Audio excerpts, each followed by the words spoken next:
To you as usual from the depths of the Lancashire countryside here in the UK. Today is the 25th of March 2014 and I'm very pleased indeed to be able to welcome back to the programme Dr. Paul Craig Roberts, who will of course be very well known to most of you, I'm sure, as one of the most distinguished voices in the alternative media. Certainly regular listeners to The Mind Renewed will be very familiar with him because now this is his third time with us, but for the handful of you out there who might not yet know Dr. Roberts, he is the chairman of the Institute for Political Economy. His career has spanned academia, journalism, business and public service. He has held numerous senior academic positions in universities. He was an associate editor and columnist for the Wall Street Journal, and he was appointed by President Reagan as Assistant Secretary of the Treasury for Economic Policy during Reagan's first term in office, after which he served as a consultant to both the U.S. Department of Defense and the U.S. Department of Commerce. Dr. Roberts, it's wonderful to have you on the program yet again. Listeners do appreciate your contribution very much, so thank you ever so much for joining us. Well, Julian, I appreciate speaking with you. I always enjoy it. Thank you very much. Now, the issue that I would like to ask you about today, of course, is this ongoing situation in Ukraine. And this is something you've been writing about and giving interviews about quite extensively, really, for the last several weeks. And so I want to ask you about your analysis of the way events have unfolded in the last few months, and also perhaps your expectations as to where things are likely to go from here. But also to set the scene for us, because you have been saying to me just before we started this interview that really this whole situation is part of a whole scene that has been set over a very long time, really decades. And so I'm wondering if you would first of all sketch out for us how this whole situation has come about. Yes, Julian, that's a very good way to start. Ever since the Soviet collapse, the neoconservatives who rose to ascendancy in U.S. foreign policy, they've controlled the foreign policy of the Clinton, Bush, and Obama regimes. These people have an ideology of American world hegemony, that the United States should take its system to the world. It's kind of like the French Jacobins, from the French Revolution at the end of the 18th century, when they were going to take liberty and fraternity, equality to all of Europe. The neoconservatives concluded from the Soviet collapse that history had chosen not the proletariat, as Karl Marx had said, but had chosen American capitalism. And since American capitalism was chosen by history, Washington not only had the right to impose its system elsewhere, but the responsibility, because it was history's choice. And they wrote that book, The End of History, which meant that, okay, history is already determined, the American is the way, and this makes Americans and their government exceptional, indispensable. In other words, they make claims comparable to Hitler's for the Germans, that the Americans are above others because history has chosen them. And so this ideology is very dangerous, it's reckless, and it saw that Russia, even the remnants of it after the Soviet collapse, was potentially a barrier. And so they have been working to sort of unempower the Russian government.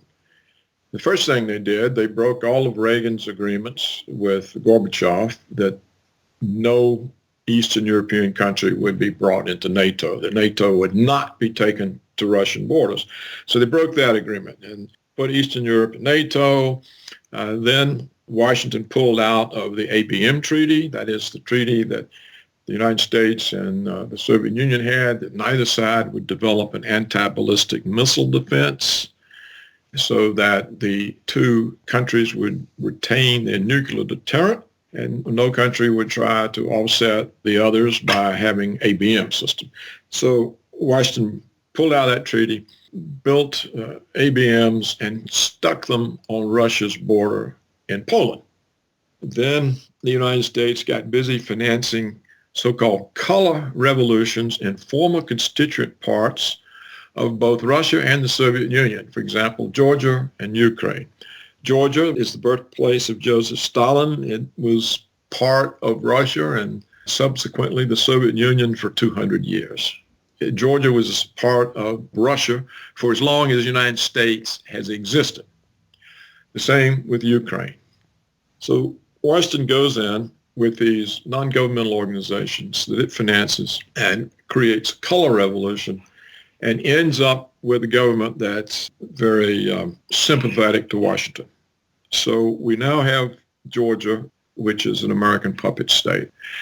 They tried the same thing in Ukraine in 2004 with the color revolution, and the revolution worked for them, but they didn't get the result they had hoped. So they've spent 10 years, and according to Victoria Nuland, the Assistant Secretary of State, $5 billion funding non-governmental organizations in Ukraine to develop constituencies favorable to Washington's purposes.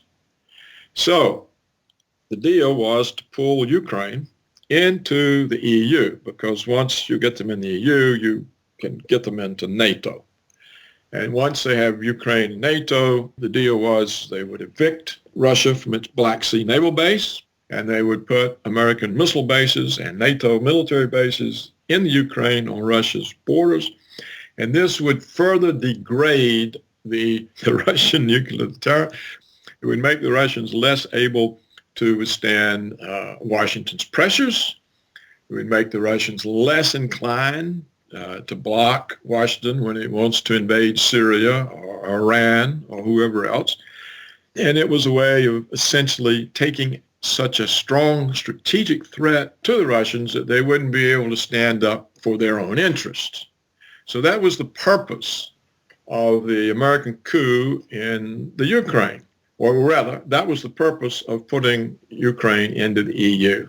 Now, when the democratically elected government turned down the offer to join the EU, it doesn't pay economically for them. It's not a good deal for them.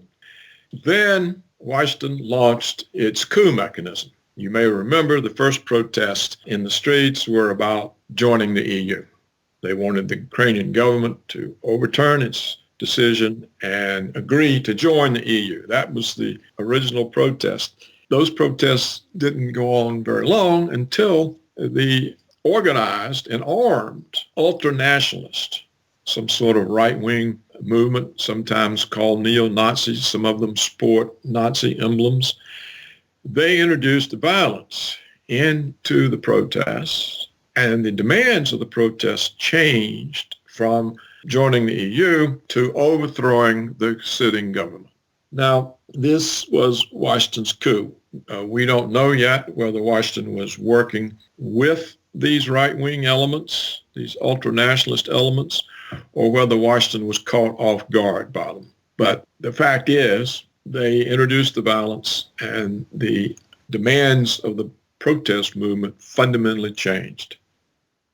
And it was around that time, this is at the end of January, the beginning of February, when we had that report on RT of snipers sort of taking random shots at people.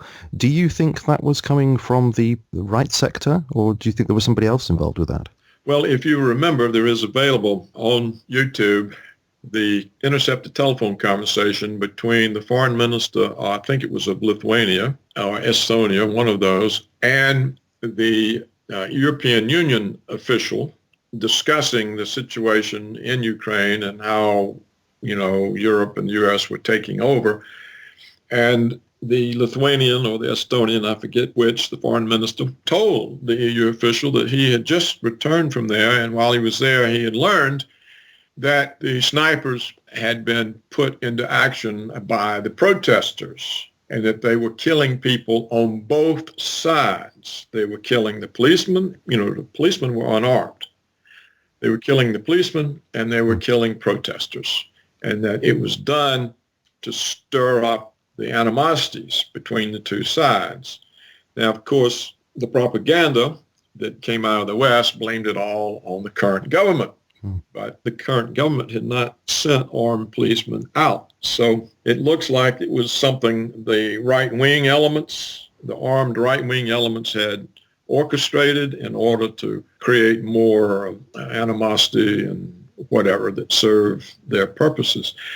The two participants of this conversation have acknowledged that, yes, that is exactly what they said. They talked about this, and so that's the best evidence that we have that it was intentionally done, and most likely by these ultranationalists. It reminded me, actually, when I heard it, of what Webster Tarpley said was going on in Syria a few years ago at the beginning of that conflict over there, that there were these pot shots being taken by various snipers. And I thought, is that sort of playing out of the same kind of thing? Well, why wouldn't it be? I mean, if you're reckless enough, as Washington is, to take a direct strategic threat to a major nuclear power, to their very backyard, you'll certainly have snipers kill a few people. That doesn't even count. That's not even a molehill compared to the Himalaya mountain level recklessness of taking a direct strategic threat to the backyard of Russia. If they're willing to do that, they're willing to do anything. So to have snipers kill a few people, that doesn't even measure on their scale. And you mentioned a few minutes ago the $5 billion figure that was brought up by Victoria Nuland. This is back in December when she gave that talk at the US National Press Club. And she was saying, because the words she used was that Washington had invested over $5 billion in supporting democracy in Ukraine. Is it your view then that this money went to support these NGOs that were sort of orchestrating this problem? Well, we know the money went to the NGOs. They say supporting democracy. That's because they pretend that these are democratic groups. But Ukraine already had democracy. They've been a democracy since they became independent of Russia in the early 90s. So they didn't need these groups to support democracy. These NGOs are always operating behind some kind of a front, human rights, teaching democracy, education, women's rights. They always have some kind of a cover, but what they basically are American fifth columns. So these are things like the International Republican Institute, the National Endowment for Democracy, these kinds of organizations. Yes. Yeah, the National Endowment for Democracy is the main funder of them. That's why it was set up. I was in the government when the National Endowment for Democracy was set up, and the purpose was to support dissent in the Soviet Eastern Bloc, caused trouble for the Soviets in Eastern and Central Europe. And that was the purpose of it. So it really should be called the National Endowment for Destabilization. That's what it is. That's what it's been used for. It destabilizes regimes that Washington considers to be in the way or not sufficiently submissive. Now, when they say it's supporting democracy, they're not going to say that we're doing this in order to overthrow a government or to bring a government around to our point of view. Often what they do with this, they try to just train and elevate a different set of politicians that they can then get in power who then are more compliant with the West. If they're too impatient or this isn't working, then they can use it for overthrow. You have to keep in mind that there are huge numbers of these American-financed NGOs operating inside Russia itself. But in the case of Russia, isn't it that they have insisted that they have more financial openness so that it's clearer what they're doing in Russia? That only happened a year or two ago. They operated there for 20 years without having to register as foreign agents. Now, in the United States, unless you're Israel, you have to register as a foreign agent. A year or two ago, Putin ruled that these people getting Western money, operating against Russian interests, these were always the groups that would go into the street after an election and claim that Putin had stolen it. You remember the last time he was elected? All those protesters went out and said, oh, he stole the election. That's the NGO crowd. So these are the people, they may be, students and unemployed, people are actually paid to go and do this? In Russia, I think it's actual 20-year-old organizations created by American money. And many of them may actually think they are what they're said to be. But the fact is they operate against the Russian government. And when Putin made them register, it was a year or two ago, he finally said, look, if you're getting foreign money, then we need to behave just like the Americans. You need to register as a foreign agent. That's what the Americans do, and that's what we're going to have you do. Well, then Washington began demonizing him, denouncing him. He was against democracy, blah, blah, blah. Well, all he was doing was putting this into practice, the same policies that had long been in practice in the United States. Right. Yeah. So people fall for this. I mean, it's so easy to demonize somebody when you come out of the Cold War wearing the white hat. And that's what Washington did. And so the whole world tends to think that Washington has somehow got the white hat because it was the Soviet Union that collapsed. In other words, the neocon propaganda works on the whole world. We are the chosen country. And so whatever we do is clearly moral and right because history has decided in our favor. That transparency with respect to NGOs was not demanded at all in Ukraine. Is that correct? Yeah, it was not demanded at all. It still isn't. So they could operate in any way that they like, and therefore, I mean, I'm harking back to what William Engdahl said, and that was that a lot of this money was used actually to bus in students and unemployed to do the protesting. Well, there's a lot of evidence they were paying people to protest, and there were different amounts of pay. If you just were protesting, you got one amount. If you would throw rocks and Molotov cocktails, you got a higher amount. And, my website has an international following. I hear from people everywhere. And students were writing to me from Moldova, which is on the border there. And they said, look, they're busing us in. They're paying us 200 or 300, whatever the currency was, a day. Then I would get emails from German students who say, we're just back from over there and they're paying people. Now, that doesn't mean everybody in the streets was paid. No, sure. But it is a way of swelling the crowds. See, I think that there, at least at the beginning, there were real sincere, honest people out there, probably the students from the university in Kiev. And they were protesting corruption. And they were probably also thinking, oh, we would be better off if we were Europe, because they probably feel inferior because, Europe is attached to the United States. And so it has this sort of aura of the indispensable, the exceptional, the successful people. And so you can see why university students would want to see, well, what is the Ukraine? But we would be more if we were EU. So I think a lot of that was initially sincere, but it was all infiltrated with paid protesters. And as I said, very quickly, these right-wing elements took over and introduced violence. And that changed the whole thing. And you have to keep in mind, Julian, that the government that's in office in Kiev is not elected. It was appointed by Washington. Yeah. Nobody in it is elected. They were put there, and we have the famous conversation also recorded and available because it was intercepted. It's available on the internet of the American Assistant Secretary of State discussing with the American ambassador in Kiev precisely who they were going to put in the government. And the people there are the ones they said would be there. So the fact that this was an American organized coup is not debatable. It's a known fact. The only thing I would say about that is that, there are people who are saying, well, perhaps one should be careful how we interpret that conversation. Maybe it was just a kind of response to what was going on. Maybe it's not actually an indication of something organized. Yeah, well, there'll be all kinds of people who will make every possible excuse because they're too weak-minded to face what has actually happened. What Washington has done with this, Julian, is to bring to the entire world a very dangerous situation. Washington has taken this huge strategic threat to Russia that we've already talked about, and this is not over. Crimea is over. They're now part of Russia again, where they belong. But the eastern and southern Ukraine, these are Russian cities. These are Russian language-speaking people. And we don't know what the stooge American government in Kiev is going to do. So far, they've been trying to suppress these people. Well, I certainly want to ask you about what you think might happen about that in the days to come. But before we actually leave Crimea, you say that's over. But in a sense, that's still something that's discussed and is part of the argument. So I want to ask you what your view of the Crimean referendum was in the middle of the month. Now, at the time, as we're all very aware, the US and the EU were saying that this referendum was illegal, saying that it wasn't a fair vote.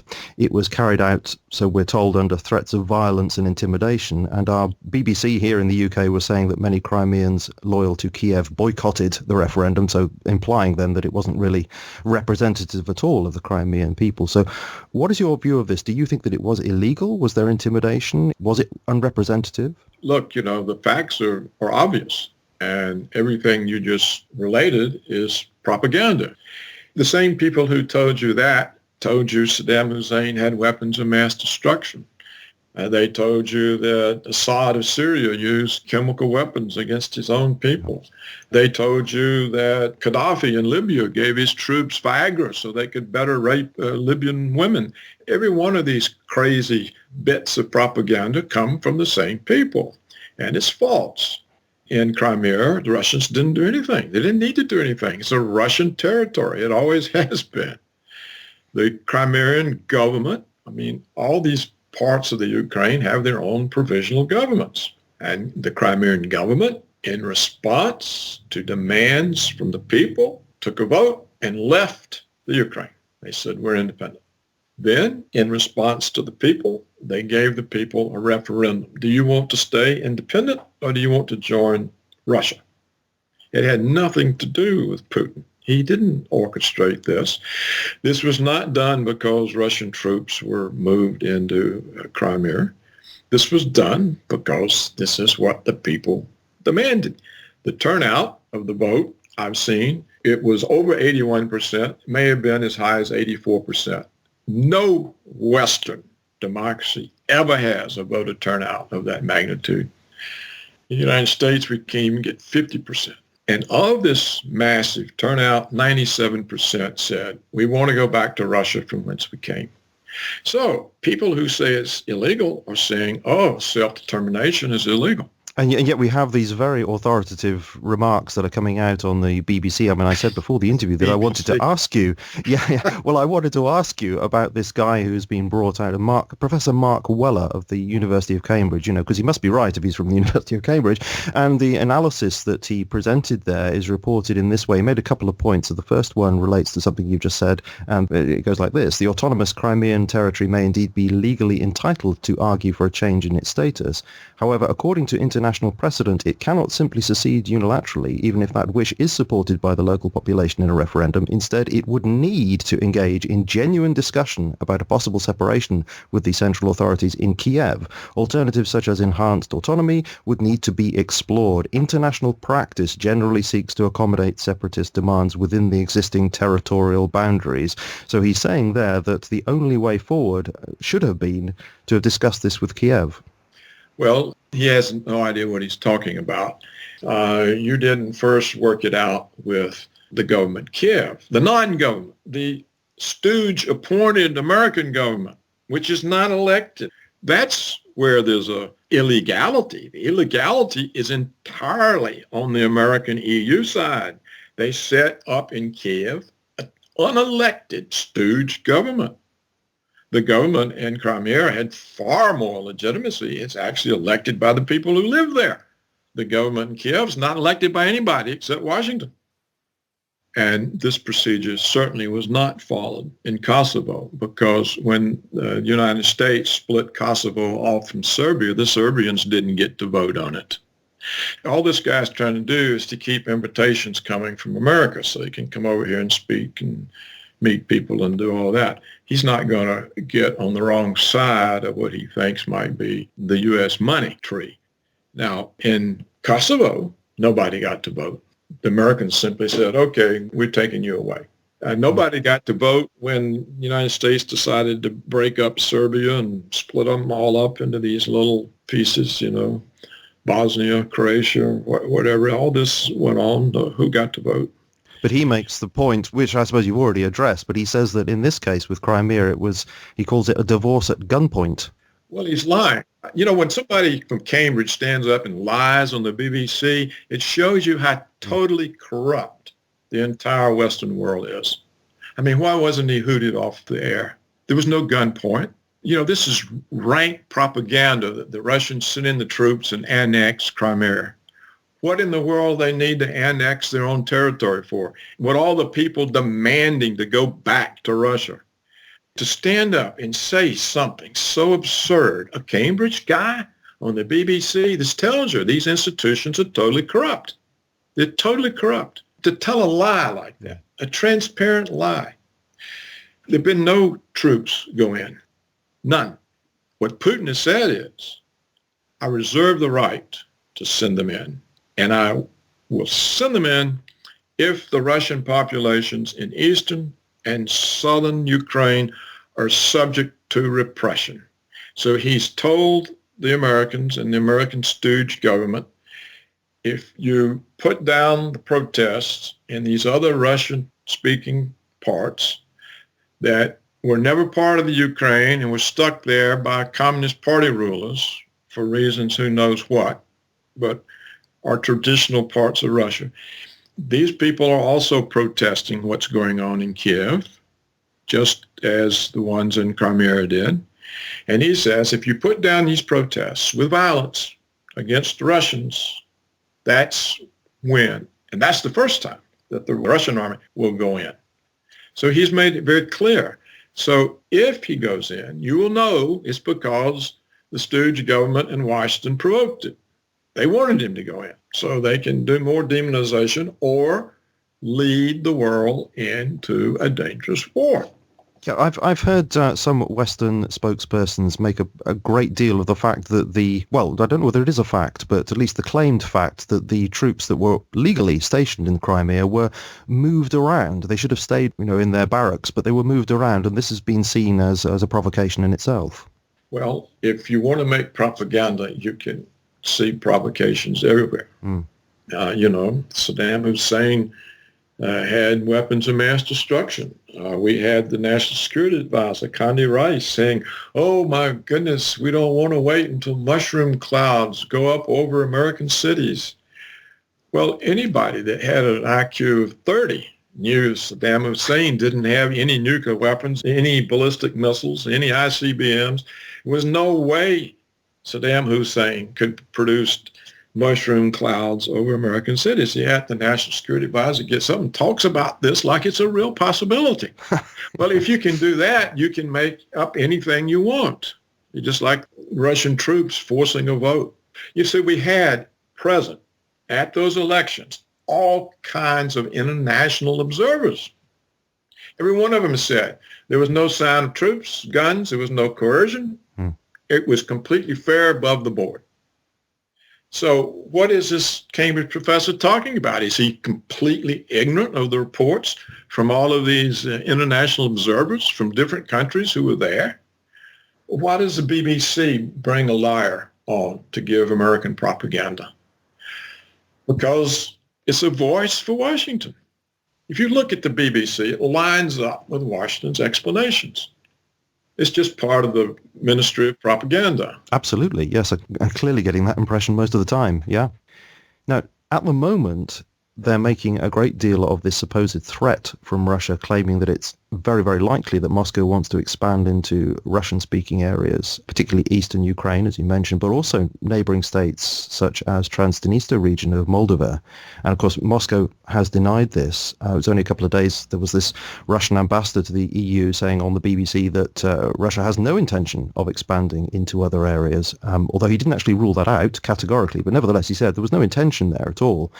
But nevertheless, we do have NATO's so-called Supreme Commander, US General Philip Breedlove, saying Russia is building up forces on the border with eastern Ukraine, and this is his quote, they are very, very sizable and very, very ready.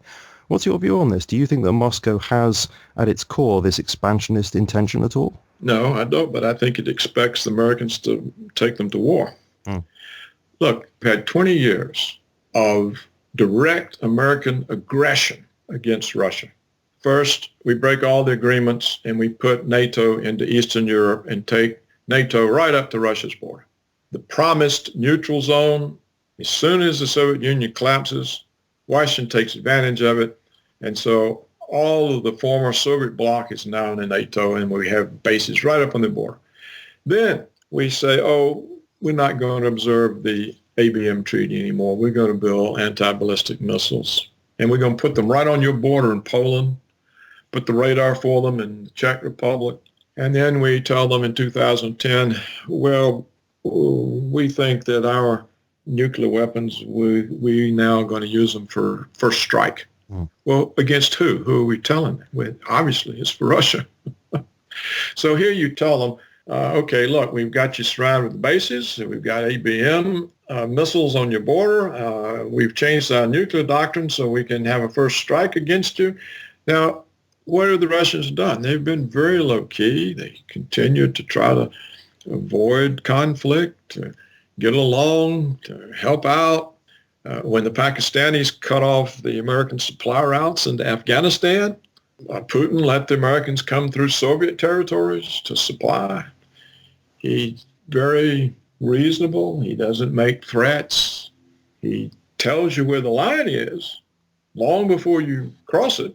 And what else could you expect from somebody as threatened as we continually make them? So then you come and say, okay, now we're going to take Ukraine away from you, evict you from your naval base, put more missile bases on your border. What is he supposed to do? Just sit there and go to the movies? And he doesn't know what to expect from these fools. The recklessness, the irresponsibility, the recklessness is extraordinary. I've never seen anything like it. And then we had the Georgian episode where we break Georgia off from Russia. We put our puppet in, then we train and equip the Georgian army, and we sick them on South Ossetia. These are Russian people. They broke away from Georgia because they didn't want to be part of that. And they're Russian and Georgian peacekeeping forces in South Ossetia. And so South Ossetia is subject to this invasion from the American trained and equipped Georgian army. They actually killed some of the Russian peacekeeping troops. And this brought in the Russian army. And they mopped up the American trained army in a few hours. And they had Georgia back in their hands. If they wanted to be expansionary and put back together the Soviet empire, they had Georgia. It was all done. Didn't take them any time at all. It was there. They could have hung the American puppet and simply said, okay, we've put you back in Russia where you were for 200 years. What did they do? They settled the matter and withdrew. So clearly they're not trying to build back the empire. No. And yeah, that's exactly what Madeleine Albright has just recently said. That's exactly what Russia's trying to do, restore the greatness of Russia, she says. Well, why didn't they keep Georgia? If they wanted the Ukraine, they could get it. There's nothing anybody can do about it. The only way they could be stopped would be if the Americans take it to nuclear war. The United States couldn't occupy Baghdad after 8 years. They've been blowing up villages and kids' soccer games in Afghanistan for what now? 13 years. They got no control over the country. A few thousand lightly armed Taliban still rule. So this military force that can't occupy Baghdad or Afghanistan is actually going to go in and defeat the Russian army in the Ukraine. The British and the Germans and the French are going to get into that. I mean, I know they're American puppet states, but I think even there they're going to say, just a minute, no, we don't want to be part of that. Well, do you think that's even on the cards at all? Has that been suggested? Was World War I on the cards and suggested? It happened, though, didn't it? It happened because you had a bunch of idiots in the government and things got away from them. This may have already happened in the Ukraine. Like I say, we don't know whether these right-wing elements caught Washington off guard or whether Washington was working with them. But you said to me before the interview started that you thought there was some considerable credibility in the idea that Washington might want to have a color revolution in Russia itself. So don't you think it's more likely that they will pursue that course? Well, it's getting harder because for a long time, there were a lot of Russians themselves who were very pro-American. They were alienated from Russia because of communism and how bad things were. And they were heavily influenced by all of the American Cold War propaganda, particularly in the 20 years since the collapse of the Soviet Union. Now, what started undoing this is all the aggressive American actions toward Russia. Even these pro-American Russians, and when they see missile bases in Poland, what for? And then the Americans say, well, it's not against Russia. We put them here to protect Europe from Iranian missiles. Well, Iranians don't have any missiles. They don't have any way of attacking Europe. And they certainly don't have any ICBMs, and that's what ABMs are for. They're to shoot down the intercontinental ballistic missiles. There's none in Iran. So if you're a pro-American Russian and you see this, you say, now, wait a minute. Why are the Americans doing this? And then you see what they did in Georgia, and then it was all caused by the Americans, and they blame Putin. And The whole West jumped on the bandwagon and demonized Putin. Putin invades. Georgia invaded. But do you think there might be a new hope for this strategy of a color revolution with these sanctions? I think the West was counting on it, and they intend to break up the entire Russian Federation. That's the plan. Anybody who spent 25 years in Washington knows what the plan is.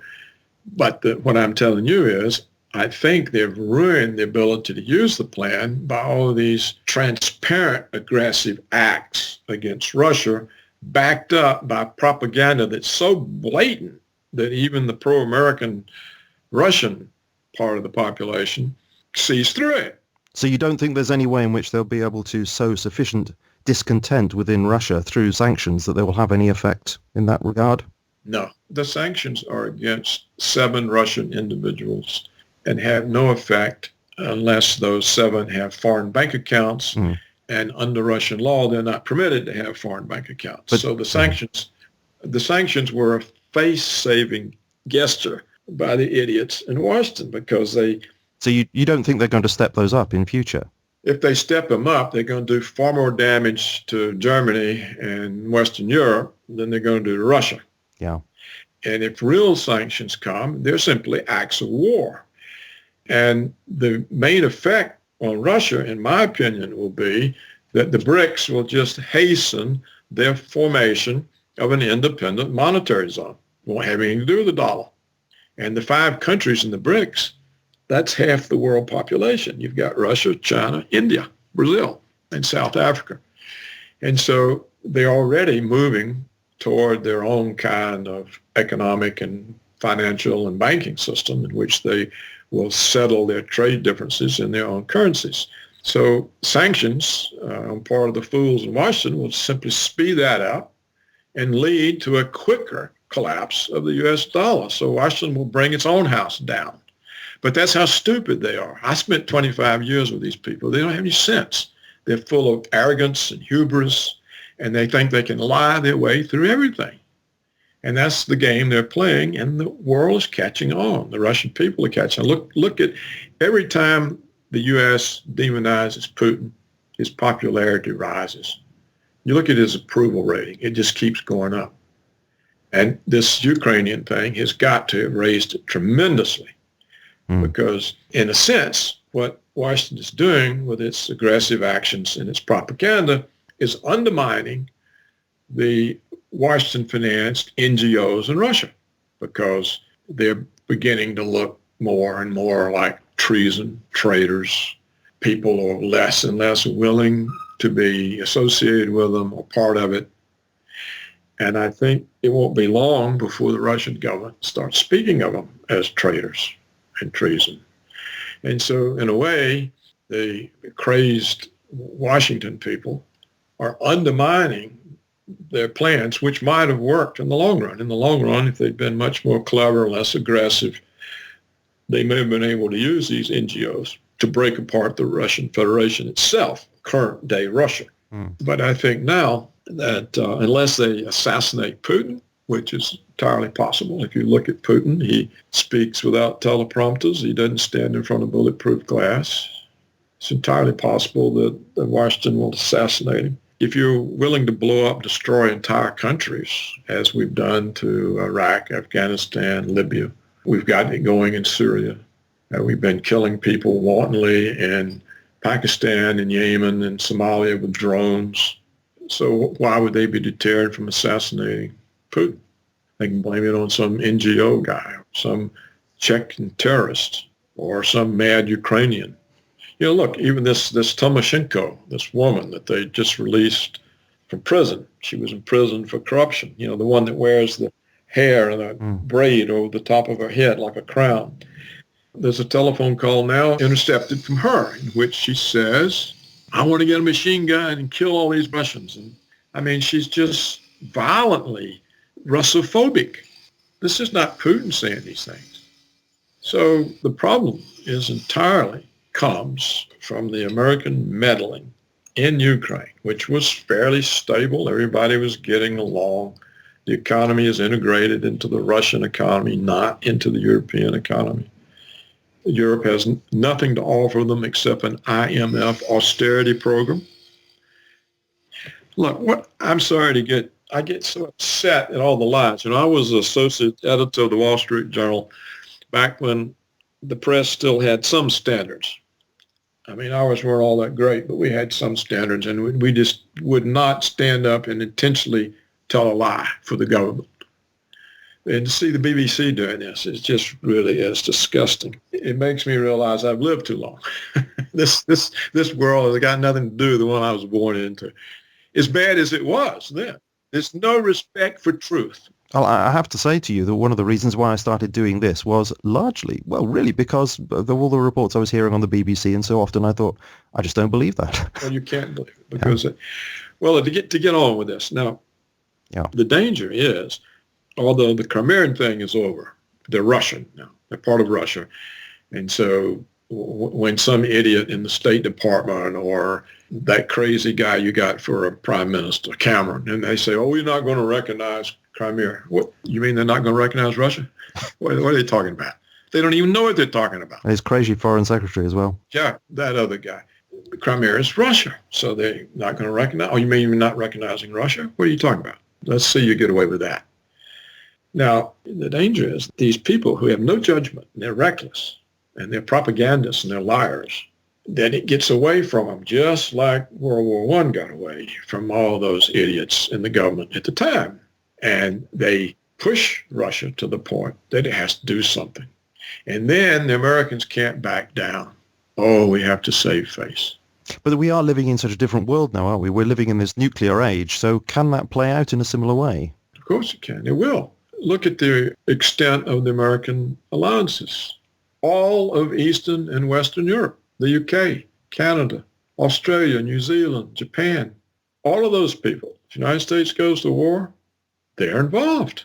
So you mean it would play out in a conventional warfare way with just nuclear weapons being restrained and not used? No, it will not play out in a conventional warfare because there's no way on God's earth the West is going to be able to attack Russia with conventional weapons. The only way the West can do anything to Russia is to use nukes. But that is suicide. They don't care. World War I was suicide. It was total suicide. But it runs away from you. What will China do in this? They'll line up with Russia because they got the same enemy Russia has, Washington. The United States has already changed its war doctrine so that it can have nuclear first strike. So that tells you they've already thought about, okay, we'll nuke them. Why would you change your war doctrine? If you were so worried about using nuclear weapons, why would you give yourself the power for a nuclear first strike? But that's what the United States did. I think it was 2010. So it can very easily get out of control. Just go read how World War I got out of control. These things happen because most people are stupid, particularly those in office who are full of big egos and hubris and look at me, I'm so important. And, we can't let them get away with that. And this is the way governments work. And so it's full of potential for every kind of disaster. Look, in the 21st century, the United States has been at war for the entire 21st century. How many countries? Look at the bloodshed, the death, the destruction, the displaced peoples. It's comparable to World War I, except it's gone on almost 3 times as long. And yet all of us here in the West, we still think we're the salt of the earth and we're bringing freedom and democracy to people. So those kind of people can make any kind of mistake. And that's what worries me. That's why I get so upset about it. What in the world are you pushing a nuclear power for in its backyard? And it's so obvious that all of this is caused by the United States, none of it by Russia. And yet Russia gets 120% of the blame. Well, that produces anything but goodwill on the part of Russians. It produces anything but hope that we can work this out in some sensible, reasonable way. It convinces Russians and Putin and all of them that these people in the West are crazy as hell. They're insane. Look at all this trouble they've caused, and they're blaming us. And we keep asking them, can we work this out? And they keep telling more lies. So what does that do to the mentality of the country? What does it do to the mentality of the Chinese, the Indians, the South Americans? They're sitting here watching this. You don't think they believe the propaganda that the BBC spews out and the New York Times and Fox News and CNN. They don't believe a word of it. So the whole world's sitting there watching. Look at these people. They cause all this trouble. They commit all these crimes against humanity. They invade all these countries. They blow up and murder everywhere. And then they blame somebody else. So what happens? The Russian government just comes to the conclusion, well, we can't work with them. We've put up with this for 20 years. 20 years we've spent accepting these threats, not responding in kind, trying to work things out, trying to just be part of the system they have. And this is the result. We can't talk to them. We explain everything to them calmly. We show them why this, and they just ignore us. Now, this has been going on since the United States and NATO attacked Serbia. So at some point, you convince the Russians that it's hopeless to try to work anything out, so they prepare for war. And that's exactly what's happening. And that's what that stupid Cambridge professor is enabling. And that's what the dishonest BBC is enabling. They're enabling this process to get out of control. They're convincing the Russians that no matter what we do, they're going to tell more lies. We can't work with them. They deceive us. They do terrible things. They blame us. They won't listen to us when we try to explain what the situation really is. So this is the danger. This is why it's a danger. Well, it certainly came over very clearly in the speech that Putin gave on the 18th of March. He very clearly gave the impression that he distrusts deeply the West, and he was talking about all this NATO eastward expansion that you were talking about, and all the deployment of military infrastructure on Russia's borders. And he mentioned Yugoslavia, Afghanistan, Iraq, Libya, and it seems that he's very open about it, that he really does distrust everything the West has been doing. I wanted, though, to ask you directly what you think of Vladimir Putin as a man and a politician, because obviously the Western mainstream media has been demonizing him, but there is a tendency in the alternative media always to look upon him, as the good guy. But is that not slightly naive, given his KGB past and his Russian mafia connections? How do you assess him as a person? Well, Russia's very lucky to have him. Any country would be, to have somebody this measured, this careful, this thoughtful. I would be much relieved if the British Prime Minister could measure up to Putin's ankle. The same for the French president, the same for the American president. If they could even reach his knee, I would be much relieved. It would show some capability for thought, for deliberation, something besides this wild hysteria that they're always generating. As I said, it took Putin a long time to give up on the West. That's not his fault. It's the West's fault. It's dangerous because he says, well, I've tried everything. So what are we going to do? And the Chinese are sitting there watching this, and they're reaching the same conclusion. The Americans are impossible. Europe is just some kind of a puppet state. It doesn't have any independent existence. They'll do whatever the Americans tell them. I find it very difficult to understand at all what the game plan here is, because the picture that you're painting is one of mistakes all over the place and incompetence all over the place, and that it is no real plan at all, and that it's just provocation, and it could just be a great conflagration in the end. The plan, Julian, is American hegemony. Look, all you got to do is go read the Neoconservatives papers.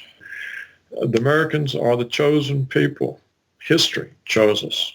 The Soviet collapse proves there's no alternative to American democratic capitalism. Of course, it's neither democratic nor is it capitalist, because they don't let failed firms fail. We have all these banks too big to fail. We've printed $4 or $5 trillion to keep these failed institutions alive. That's not capitalism.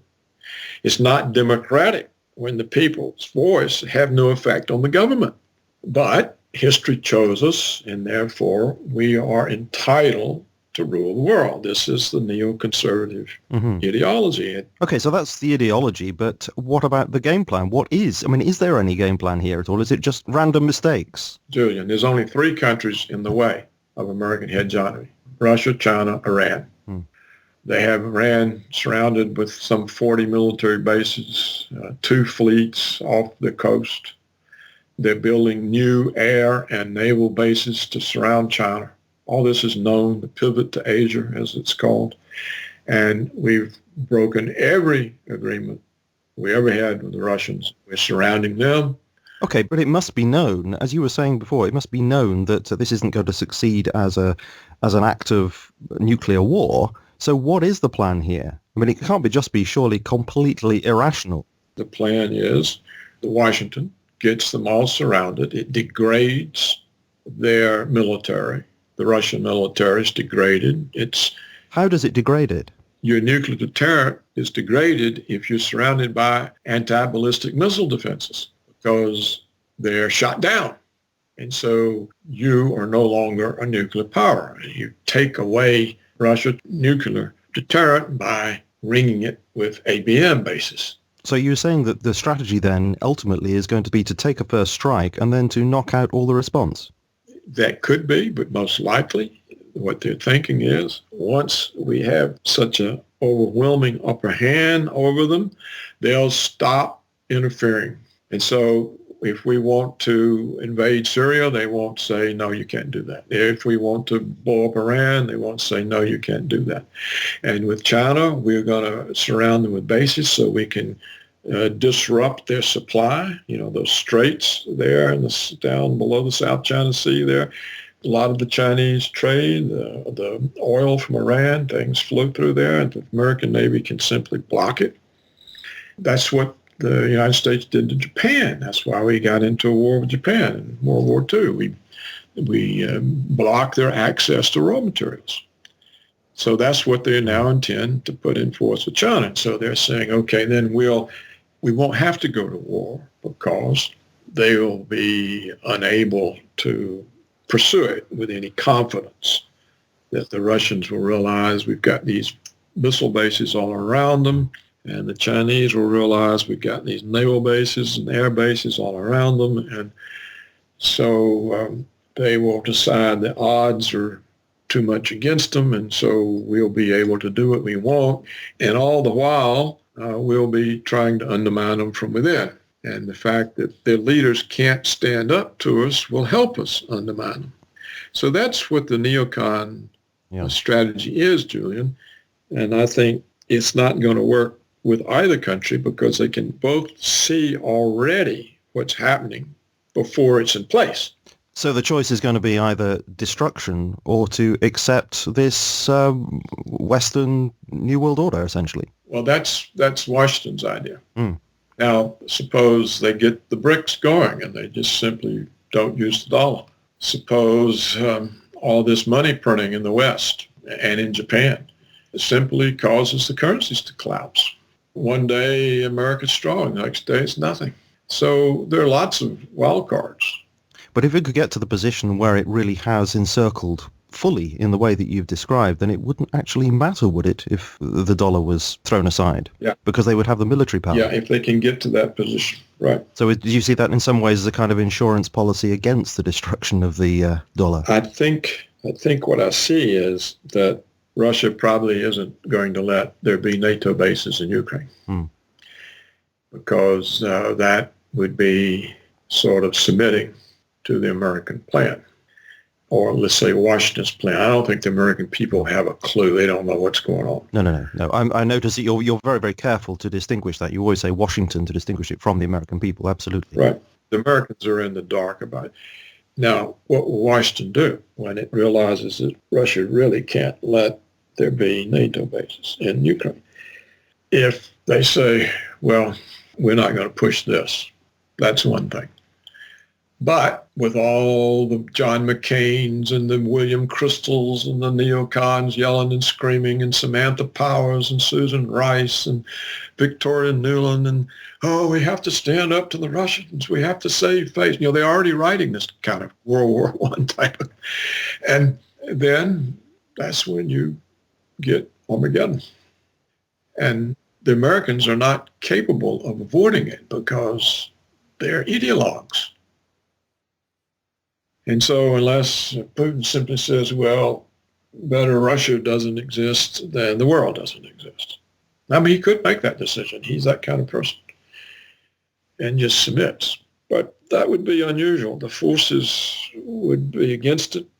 And the Americans actually have people who think you can win nuclear war. Two of them published an article recently. I think it was in the prestigious Foreign Affairs Journal, the Journal of the Council on Foreign Affairs. Sure. Groups that all the former government officials are in. And this article said that the United States can win nuclear war with Russia. If we strike first, we're so good and we have so many advantages over them, they wouldn't have enough left to do much damage to us, and that they probably wouldn't use what they had left because they'd realize that, and we would hit them again.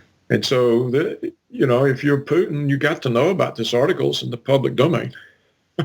Absolutely. And you're reading there, and they're saying we can strike them with nuclear weapons and win the war. I think this was in the Foreign Affairs Journal. Two of these Dr. Strangelove types. And it's a very serious article. Man. And if there's an article coming out of Russia from such an august institution like that, it would be, all hell would break loose in the media. Oh, yeah, everybody would go berserk. You're right. But it's all right if the Americans talk about blowing people up with the first strike, and nobody gets upset. And then we have Willie Crystal, the son of the famous neocon Irving Kristol.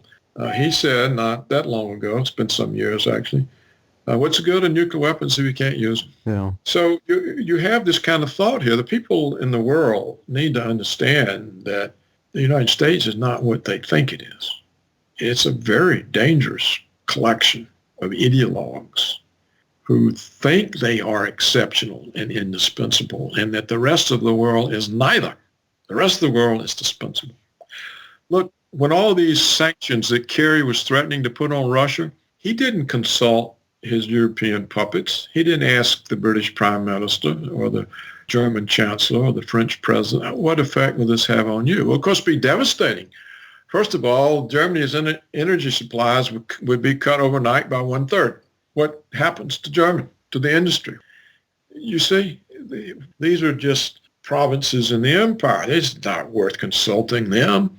That's the mentality. People have to understand that this neoconservative stuff is not just some tiny little group somewhere. These are the people running the government.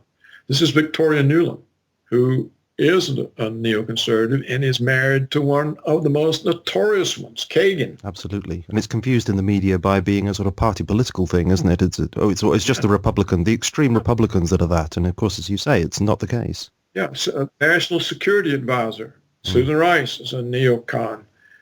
The Obama person at the UN, Samantha Powers, is another neocon. And of course, in the Bush regime, they controlled every office in the Pentagon, the National Security Council, the State Department. It was total, and it really is today. It's total. There's no other policy. Do you think that totality actually kicked in with the Bush administration? Yeah, it did. They first appeared in the Reagan administration, but they didn't last long. They caused so much trouble, Reagan fired them all. Some of them were actually prosecuted. The Assistant Secretary of State, Elliott Abrams, was actually prosecuted. He was later pardoned by George Herbert Walker Bush, the father of George W. Bush. And you asked me earlier about Putin was a former KGB. Well, President George Herbert Walker Bush was former director of the Central Intelligence Agency. So what's the difference? So people need to understand that the United States is not what they think. It's a very ideologically run empire by a few people, and the American public is not in on it. They're not clued in. They don't know. They're told a bunch of garbage. And even though they're told all this garbage, they are no longer in favor of any of these wars. The polls show the American people don't want to be involved in the Ukraine. It's clear. Just as the polls showed the American people did not want Syria to be attacked. I think the polls showed 9% favored Obama's attack on Syria. 9%. So 91% of the people don't want to do it. So what's Obama going to do? He's going to do it anyhow. Because they don't care what the people think. And yet they're fighting for democracy all around the world. No, yeah, baloney.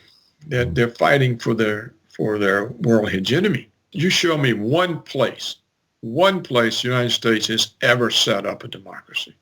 The first time Egypt gets a democracy in its entire history, we overthrow it. That was the Muslim Brotherhood. It was elected. The Egyptian military is on the take. They get almost as much money as we give to the Israel. They overthrew it. What are we doing right now in Venezuela? Everything we can to overthrow an indigenous president who's not part of the Spanish elite that is in our pocket. What did we do a couple of years ago when Honduras elected a reformer in a democratic election? We had the American-trained military overthrown.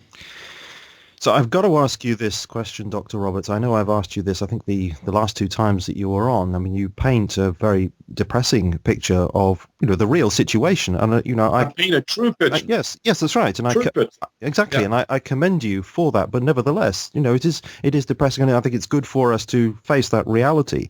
But I then do have to ask you, as I did the last couple of times, was how can we positively respond to this? Because, the natural inclination for us is just to say, well, there's nothing, that's just what's going to happen is going to happen. But is there any hope for us? Can we do anything whatsoever other than just to do what the neocons would like us to do, is just to sort of sit and watch them take over and make the stupid mistakes that they're going to make? Can we do anything? You can be informed, and you're obviously trying to inform some people. But even if everybody who is listening believes it, it's still a small percentage. Most of the people they live in a world of propaganda. The Western peoples live in the matrix, and they got no idea. And so I don't know what can be done. I think what you have to count on is major mistakes before you get to the real last chance, and that these major mistakes cause more realization, it puts more brakes on things. Gerald Celente says that the only way you can do this is to have referendums on everything. So referendums should be held all over Europe and the UK and Australia and New Zealand. Do you want to invade Ukraine? Do you want to invade Syria? Do you want to go to war in Afghanistan? And he said, give them these referendums, and if they're stupid enough to want to do it, then that's one thing. But at least you can no longer say that they're not consulted. And I think that's a good idea. I think if the governments were not permitted to make decisions for the people, at least not really big ones, dangerous ones, important ones, and the people get to make the decision, as they made in Crimea, nobody in the Ukraine has got to vote so far on the government in Kiev, but everybody in Crimea got to vote. So if all the big shots stop making all the decisions, look at Cameron. You remember the Syria thing? His Cameron, he says, oh, yeah, we'll go with the Americans and attack Syria. And the British Parliament said, well, just a minute, you didn't ask us. That was a wonderful moment, I have to admit. Yeah, let's have a vote. And lo and behold, they said no. Now, this was a very important change. Now, I think the Americans have gone in since and probably bought off whoever helped organize the vote. It probably couldn't happen again. I'm sure they've gone in with the money and said, look, this isn't helpful. And wouldn't you like to be on the board of General Motors or General Electric or, right. Yeah. So this is the way we operate. This is how we get people to do what we want. So I think on the whole, that kind of independence, if it happened more often, it puts a brake on Washington because Washington needs cover. It has to have either a UN resolution that it can stretch to the point that breaks it, like Libya, or it's got to have a coalition of the willing, or it's got to have NATO or some kind of EU backing. It has to have something so that it doesn't look like a war criminal.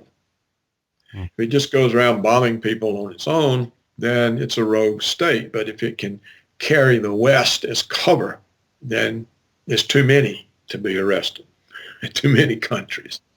And so what we are really faced with is that Europe is what is enabling the American military state. Europe is what enables all of these wars that the United States launches on people. Now, these are devastating wars. I mean, entire country is destroyed. I mean, there's no government in Libya. It's just chaos. The same in Iraq. Afghanistan is in ruins. Now we're taking it in piecemeal ways into Pakistan, Yemen. Somalia's in ruins. We've started it in Syria. I've been reading The Sleepwalkers, which is about how the fools walked into World War I. Now, the consequence of World War I was the destruction of the Austro-Hungarian Empire, the destruction of the German governing mechanism, the Kaiser, the royal family, the complete destruction of the Russian Tsar. They were all killed, and the impoverishment of Britain and France. And it was the beginning of Britain becoming an American puppet state because the cost of World War I was so extreme. They never could recover. And then after World War II, there was nothing left of Britain. It's simply now an adjunct of the American checkbook. So nobody won. And Europe, essentially, as it existed and it had been known, was destroyed. The entire civilization changed fundamentally. And the groundwork was, after the war, laid in a way to guarantee World War II.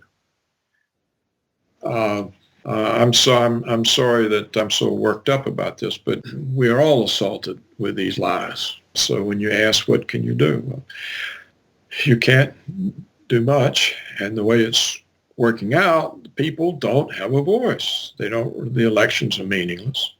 What's the difference between Obama and Bush? Zero, zilch. Between Cameron and Blair, zilch. I think more people are becoming aware of that, certainly. Yeah, not bothering to vote, yes. Anyhow, I don't know what you're going to do with this. Just good luck. I have to say, this is probably the most unusual interview that I've ever had because it's more of a statement on your part of how you're feeling about this at the moment, which is absolutely, fair enough. I'm just fed up with all the liars and all the deception and duplicity, and because the stakes are the world. These fools can get everybody killed. And I don't mean Putin and the Russians. I mean the West. That's where the danger is. Well, may I say, Dr. Roberts, thank you very much indeed for sharing these views with us and how you're feeling about the situation. It is very sobering, it is very concerning, but I do thank you for being so open about it and sharing this with us today. Thank you very much for joining us. Okay, Julian. You're welcome. Enjoyed it.